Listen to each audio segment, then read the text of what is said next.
Why aren't large retailers that have strong e-commerce businesses sucking in the inventory and expanding the supply and product catalog and getting better pricing parity by doing partnerships with marketplaces? There's so much opportunity in this space for retailers to work and partner with smaller up-and-coming marketplaces. You just haven't really seen much of it. Marketplaces enabling retailers. I've talked about this, how secondhand marketplaces and manufacturers, brands, are partnering and leaving retailers out in the dust. Where are the retailers? What are the retailers doing? How can retailers benefit from marketplaces that could be selling new stuff or used, right, secondhand stuff? The answer is many ways. And who would have thought, in terms of business model innovation, JCPenny is my example for partnering with a marketplace. Look at this. JCPenny taps a B2B online portal, it's a marketplace, to grow sales of beauty brands. JCPenny has joined with Landing International. This is a baby startup. By the way, I'm going to talk about it more in a second.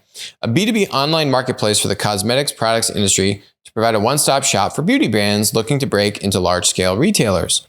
Landing International gives smaller beauty brands access to large-scale retail integrations and consolidates sourcing and logistics. Instead of working with multiple beauty manufacturers, JCPenny works directly with Landing to meet its assortment planning, inventory planning, and training needs. Love it. What asset does JCPenny have? They have demand. They have scale. They have audience. What do consumers, irrespective of what kind of consumer you're talking, what do consumers want? They want more choice and they want good prices. What did Jeff Bezos say? I know consumers are always going to want stuff cheaper and they're always going to want more selection, right? Like, these things are pretty hallmark, wholesale, foundational truths. And so JCPenny has partnered with this literally baby startup. There's like no funding information on this startup. I hope that JCPenny has equity or warrants or something with this startup. If they did not, that is a huge mistake for whoever is negotiating this deal. But how can you partner with a marketplace to do what? If you are a retailer, if you have e-commerce, if you have demand, how can you partner with a marketplace to give you better supply and good prices? And this is a great example of doing it actually in a somewhat analog way. It doesn't even sound like this is integrated directly into the JCPenny e-commerce experience. This is just something that the JCPenny buyers are going to be using this thing to buy and then stock stuff and put it onto the e-com site or put it into the stores. So this is a super analog integration. This it doesn't seem like it's even digitally enabled for the e-commerce site, right? There's a portal for the JCPenny buyers to use. It's a great baby step example. This is a very seemingly, not too much of a lift type of partnership for JCPenny. And JCPenny ended a merchandising agreement with cosmetics product merchant and brand Sephora. Sephora terminated its store within a store agreement with JCPenny and moved over to Kohl's. And then JCPenny has now done this deal with Landing, which I really like this deal. Now, this is just one example.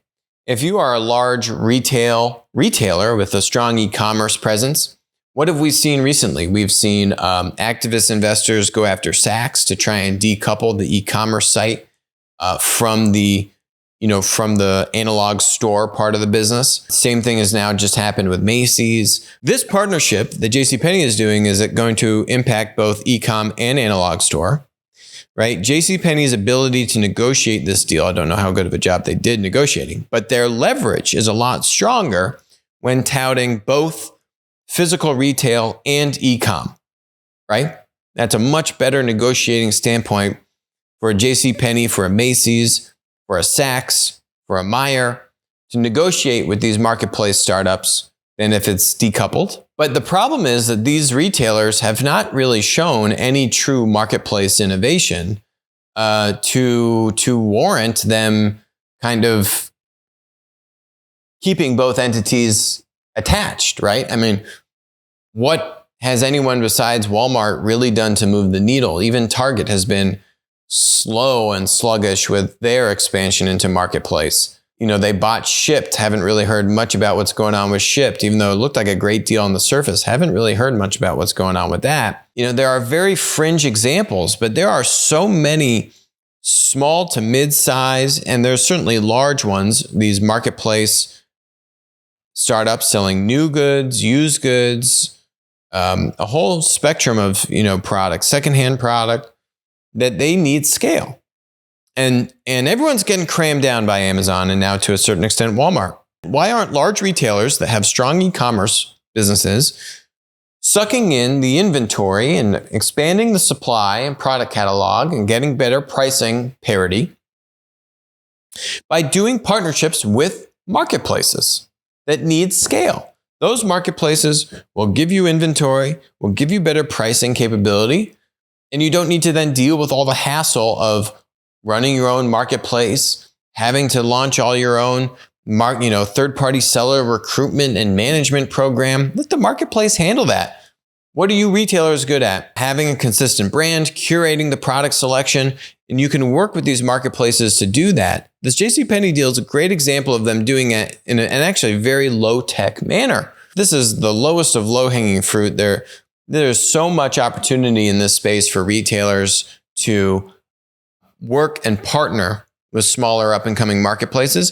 You just haven't really seen much of it. So if you're not going to do anything with your e-commerce site that's innovative, then yeah, you do deserve for it to be broken off and given to more savvy management. But this is a great example. I love this example. Hi, I'm Alex. Thanks for watching the show. Make sure to hit that subscribe button, but even better, make sure to follow us on Odyssey, follow us on Rumble, and text us 203-646-5159. Text the word Monopoly. You'll be subscribed. You'll get updates about when we're going live, our latest videos, and we'll send you even a little goodie bag. And in the event that we all get banned from big tech, we'll still be connected.